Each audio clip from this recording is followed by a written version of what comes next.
देखो, किसानों के लिए न्यूनतम समर्थन मूल्य दरों जैसे निकटतम कुछ खरीद केंद्र हैं, भुगतान की जानकारी हो गई और सर्वोत्तम कृषि कार्य प्रणालियों, इसके बारे में जागरूकता बढ़ाने के उद्देश्य से सरकार ने कॉट एलआई मोबाइल ऐप विकसित किया है। कौन सी?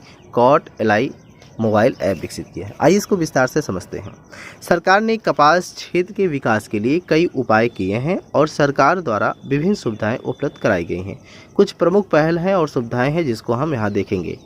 कृषि एवं किसान कल्याण विभाग कपास का उत्पादन और उत्पादकता बढ़ाने के उद्देश्य से 2014-15 से 15 प्रमुख कपास उत्पादक राज्यों जैसे असम, आंध्र प्रदेश, गुजरात, हरियाणा, कर्नाटक, मध्य प्रदेश, महाराष्ट्र, उड़ीसा, पंजाब, राजस्थान, तेलंगाना, तमिलनाडु, त्रिपुरा, उत्तर प्रदेश और पश्चिम बंगाल में राष्ट्रीय खाद्य सुरक्षा मिशन यानी कि NFSM के तहत कपास विकास कार्यक्रम कार्यान्वित कर रहा है।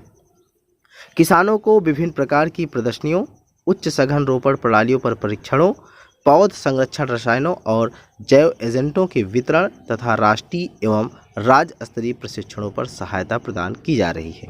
इस योजना के तहत 2022-23 के दौरान राज्यों को केंद्रीय हिस्सेदारी के रूप में 15.11 करोड़ रुपए की राशि आवंटित की गई थी। कपास किसानों के आर्थिक हितों की रक्षा करने और वस्त्र उद्योग को कपास की पर्याप्त उपलब्धता सुनिश्चित करने के उद्देश्य से भारत सरकार ने वर्ष 2018-19 से न्यूनतम समर्थन मूल्य दरों को घोषित करने के लिए उत्पादन लागत का 1.5 गुना यानी कि A2+FL का फार्मूला पेश किया हुआ है। कपास 2022-23 के लिए उचित औसत गुणवत्ता यानी कि FQ ग्रेड कपास के न्यूनतम समर्थन मूल्य में लगभग 6% की वृद्धि की गई थी, जिसे आगामी कपास सत्र 2023-24 के लिए 9 से 10% तक बढ़ा दिया गया है। भारतीय कपास निगम यानी कि CCI को कपास किसानों की विपरीत परिस्थितियों में बिक्री से बचाने हेतु MSP संचालन के लिए एक केंद्रीय नोडल एजेंसी के रूप में नियुक्त किया गया है। यह उस समय विशेष तौर पर कार्य करती है जब उचित औसत गुणवत्ता ग्रेड बीज कपास की कीमतें न्यूनतम समर्थन मूल्य दरों से नीचे गिर जाती है। भारतीय कपास का ब्रांड नाम कस्तूरी कॉटन इंडिया 7 अक्टूबर 2020 को प्रारंभ किया गया था। वर्ष 2022-23 से 2024-25 के दौरान यानी कि 3 वर्षों की अवधि में कपास उद्योग और वस्त्र मंत्रालय के संयुक्त योगदान से 30 करोड़ रुपए की संयुक्त निधि के साथ कस्तूरी कॉटन इंडिया की ट्रेसेबिलिटी, प्रमाणन और ब्रांडिंग के लिए भारत सरकार तथा टेक्सप्रोसिल की ओर से CCI के बीच समझौता ज्ञापन पर हस्ताक्षर किए गए।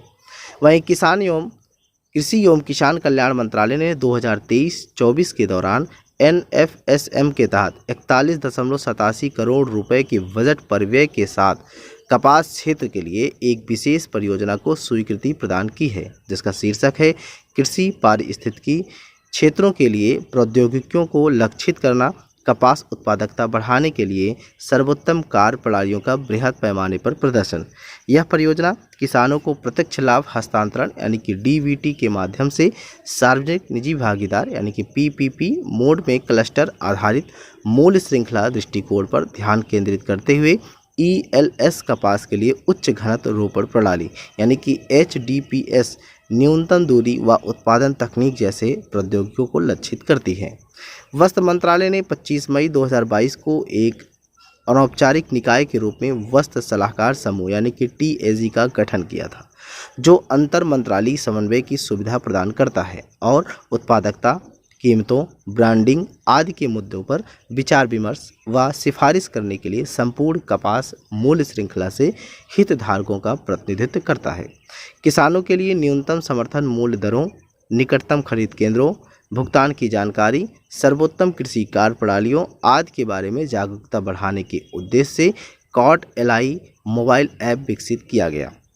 सरकार कपास उत्पादन और उपभोग समिति यानी कि COCPC नामक एक तंत्र के माध्यम से वस्त्र उद्योग को कपास की उपलब्धता सुनिश्चित करती है। यह समिति देश में कपास की स्थिति पर लगातार नज़र रखती है और उसकी समीक्षा करती है तथा कपास के उत्पादन एवं खपत से संबंधित मामलों पर सरकार को उचित सलाह भी देती है।